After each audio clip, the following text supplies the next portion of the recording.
Hello and welcome to another EDH gameplay video brought to you by MTG Mudster. Errated to have affinity for generic goblin noises.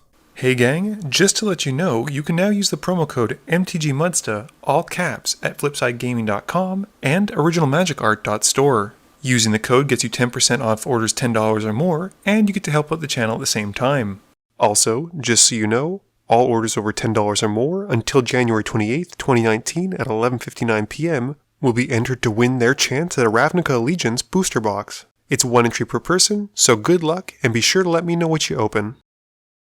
I hope everyone had a chance to check out Friday's Legacy game. It was a lot of fun to make, and I'm hoping to do more content like this. Obviously it'll be supplemental as I primarily want to focus on EDH games, like today's game filmed at Platinum Star Games. We have Pete, who's new to the channel, playing Lord Windgrace, keeping a mountain, command tower, 2 swamps, Chaos Warp, and Terramorphic Expanse. John is back, playing his Ruric Thar, and keeps 3 mountains, Crystal Ball, Forest, and Oracle of Moldiah. Steve is playing his Muldrotha deck, keeping a swamp, 2 forests, Sidisi and Vizier, Seal of Removal, and Polluted Delta. And finally there's Adam, aka Fox Noctum, I said it right this time Adam, get off my back, and he's playing his Yisan deck, playing 3 forests, an Arbor Elf, Reclamation Sage, Regal Force, and Ulvenwald Hydra.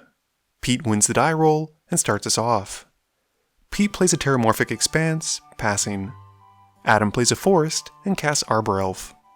John plays a forest as well, and passes. Steve plays his Polluted Delta, and cracks it to go find a land. Meanwhile, Pete cracks his Terramorphic Expanse to find a basic. Pete plays a command tower, and passes. Adam plays a forest, and we see Yisan the Wandering Bard with the help of the Arbor Elf, and Adam passes. John plays a mountain, passing. Steve plays a forest, and he casts Seal of Removal, sacrificing the enchantment immediately to bounce Yisan to Adam's hand. Pete plays a mountain, and passes. Adam plays a forest, and recasts Yisan. He hits Steve for 1 with the Arbor Elf for revenge, and passes to John. John plays a mountain, and we see a Crystal Ball, with him passing to Steve. Steve plays a swamp, and he casts Azusa, Lost But Seeking. This lets him drop 2 more forests, and he passes to Pete. Pete plays a swamp, and passes. Adam untaps and activates Yisan in his main phase. He puts a song counter or whatever the heck it is on Yisan, and goes to find a 1-drop, passing to John. John plays another mountain, and casts Oracle of Moldiah. He reveals an Ant Queen off the top, and passes to Steve, while Adam settles for a Bird of Paradise with his Yisan ability. At the end of John's turn, Pete uses Chaos Warp to tuck away Azusa. Steve shuffles her in, and reveals Pattern of Rebirth, which would have been great with Azusa if she were still out. Awkward. Steve plays another forest for his turn, and he casts Muldrotha in his main phase, passing to Pete. Pete plays a Temple of the False God as his land for turn, and passes to Adam.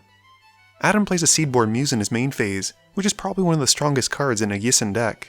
He passes, and untaps with John. On John's upkeep, Adam activates Yisan to go and find a 2-drop. He announces he's finding a Scavenging Ooze, and will be activating it to exile Steve's seal. Moving to his main phase, John also activates his Crystal Ball, scrying the top 2 cards, Urabrask in this case, and bottoms the cards and reveals a mountain. He plays it off the top and reveals a Blood Moon. John then casts a Goblin Bombardment and passes. Adam once again activates Yisan on someone else's turn, this time going to find a 3-drop.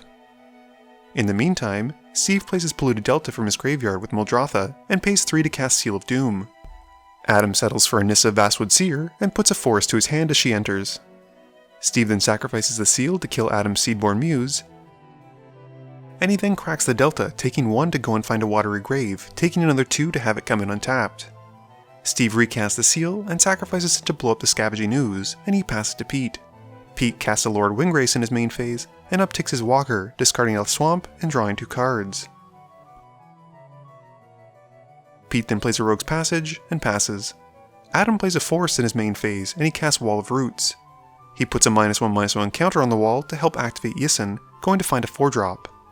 Adam grabs the Solemn Simulacrum, and at the same time grabs a forest as it enters. John draws for turn, and activates his Crystal Ball in his main phase, scrying 2. He bottoms both, and reveals a forest off the top, playing it. John then reveals a mountain, and plays that as well. He then reveals another forest. We then see Ruric Thar in John's main phase, and he passes to Steve. Steve draws, and he casts Entomb, forgetting about Ruric Thar being out. He takes a 6, and goes to find and bin a card. He puts Life from the Loam into his graveyard, and then takes another 6 to cast Seal of Doom from his graveyard with Muldrotha. Steve then sacrifices it to kill Ruric Thar, being the hero the table needs. Steve then replays the Polluted Delta, and he passes turn. Pete pays 5 to cast an Underrealm Lich in his main phase, and he upticks Lord Windgrace. We see a forest go to the graveyard, and Pete gets to look at the top 3, keeping 1 and putting the rest into his graveyard. He then does it again because he's supposed to be drawing 2 and the Lich triggers each time. Going 6 cards deep is no joke, and Pete then casts his own copy of Life from the Loam and puts some lands back to his hand. He then plays a forest and discards down to 7, passing. Adam plays his copy of Temple of the False God, and this helps him pay for 6 mana for the Ulvenwald Hydra, which hits the field and goes to find Adam a land. This is his 7th, and Adam grabs a forest, transforming Nissa to Nissa Sage Adamist. Adam then upticks his Walker, revealing and drawing Rishkar's expertise, and he passes to John. John draws and reveals a mountain, playing it. He then plays the forest he drew, and we see a Brutalizer Exarch hit the field. John targets Lord Windgrace with the second ability Exarch, and Pete instead puts the commander to the command zone rather than the bottom of his library. John then casts a Blood Moon, and with the spell in the stack, Steve cracks his Polluted Delta to go and find a basic island. Steve mills the top 3 of his library to dredge back Life from the Loam. He then recasts the Seal of Doom in his main phase, and sacrifices to target Yisan. Adam responds to the ability to be on the stack, and he activates his commander with various ways of producing mana. He goes to find a 5-drop, while Steve casts the Life from the Loam again to return some lands. Adam grabs a Colonian Hydra, and Steve then plays a Tree of Tales that's actually a mountain. Pete dredges his own Life from the Loam and recasts it to bring back some lands to his hand. Pete then plays a Swamp, and he casts Ob Nixilis the Fallen. He realizes he played those out of sequence, but at this point can't do anything, and Pete discards down to 7, passing Adam. Adam draws and upticks Nissa, revealing Lightning Greaves and putting it to hand. He casts Rishkar's Expertise and gets to draw 7 cards because of the Hydra. Adam then casts a Natural Order for free with the Expertise trigger, and sacrifices his Arbor Elf to tutor for a green creature. Adam grabs a Bane of Progress and puts it on the field. Responding to the Bane trigger, John sacrifices 2 creatures to Goblin Bombardment to kill the Bane before it gets the +1/+1 counters. The artifacts and enchantments still get wiped, but at least Adam doesn't get a huge creature. Adam then casts an Earthcraft, and he casts Harrow. He then casts a Sensei's Divining Top, and moving to combat, the Ulvenwald Hydra goes at John, while the Colonian Hydra goes at Pete. With both of them not blocking, John takes 9 and Pete takes 8. John casts a Reclamation Sage in his main phase, and he blows up Adam's Earthcraft. John then casts a Birthing Pod, and sacrifices the Reclamation Sage to the pod to go and find a 4-drop. He grabs a Solemn Simulacrum as well this time, and also grabs a Force from his library, putting it to the field. Steve dredges 3 to return his Life from the Loam from the graveyard to his hand, and he casts Defense of the Heart from his graveyard. He plays a Woodland Cemetery as his land for turn, and he then casts an Eternal Witness. Steve wastes no time and recasts the Entomb, going to grab and bin Kakusho.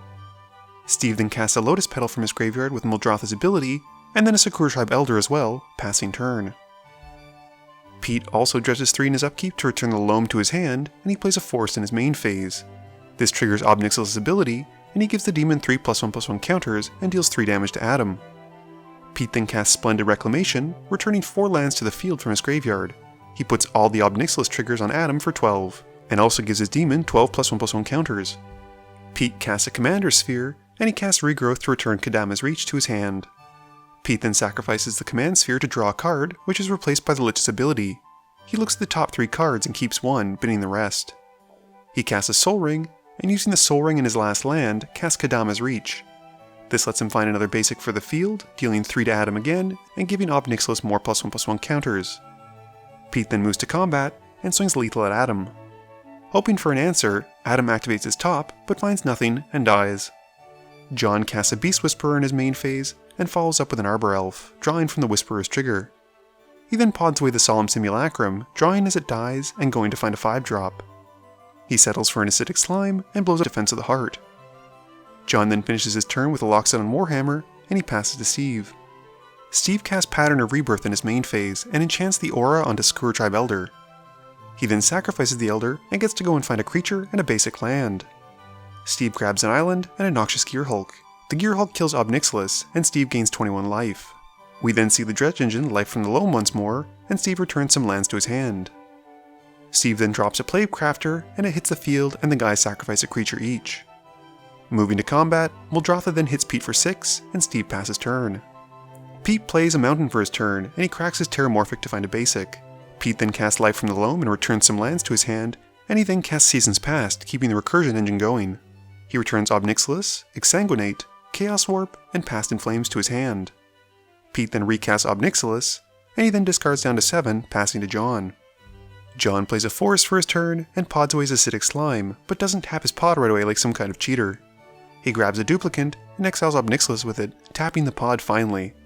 John then casts the Ant Queen he'd drawn several turns earlier, and draws from the Whisperer trigger. The Ant then gets the Warhammer, and he passes to Steve. Steve dredges 3, and I realize he should have lost the Tree of Tales earlier, and that's a bit of a whoopsie. He plays a Tap Bajuka Bog from his graveyard, and exiles Pete's graveyard. Steve then casts Sidisi, Undead Vizier, and sacrifices his Plaguecrafter to tutor for a card. We then see Steve cast Life from the Loam for what must be the 20th time, and he returns Command Beacon and some other lands to his hand. Moving to combat, he swings Muldrotha and the Noxious Gearhulk at Pete for 11, and he passes turn. Pete plays a Swamp for turn, and he casts Exsanguinate, where X is 14. Steve responds by casting Forbid, and pays for the buyback. But Pete flashes in a Dualcaster Mage to copy the Forbid and counters it. The original Exsanguinate then resolves, and Steve and John take 14, while Pete gains 28 life. He passes, and at the end of turn, John makes an Ant token. John casts Kamal in his main phase, and swings a geared up Ant Queen at Steve for 8, gaining 8 as it connects. John then casts a Vicious Shadows in his second main phase, and he passes turn. Steve dredges 3 and puts the Life from the Loam back to his hand. He plays the Polluted Delta from his graveyard, cracking it and taking 1 to find an island. He then recasts the Sakura Chibelder from his yard, and enchants it with the Pattern of Rebirth also from his graveyard. Steve in turn sacrifices his Steve to go and find a creature and a basic land. Steve grabs Azusa and puts her back onto the field. He also grabs a basic island. Steve then casts Life from the Loam once more, returning more lands to hand, and he plays 2 more lands and casts Walk the Aeons, paying the buyback cost by sacrificing 3 islands. He then moves to combat, and Steve swings Muldrotha, Sidisi, and the Noxious Gearhulk at Pete for 15. Steve's extra turn has him casting Eternal Witness in his main phase to return the Entomb, and he recasts the Entomb.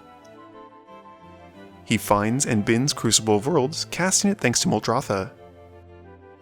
This lets Steve replay those 3 lands he sacrificed last turn to the Walk the Aeons, and moving to combat, he swings everything at Pete, who sees the writing on the wall and lets himself die to commander damage.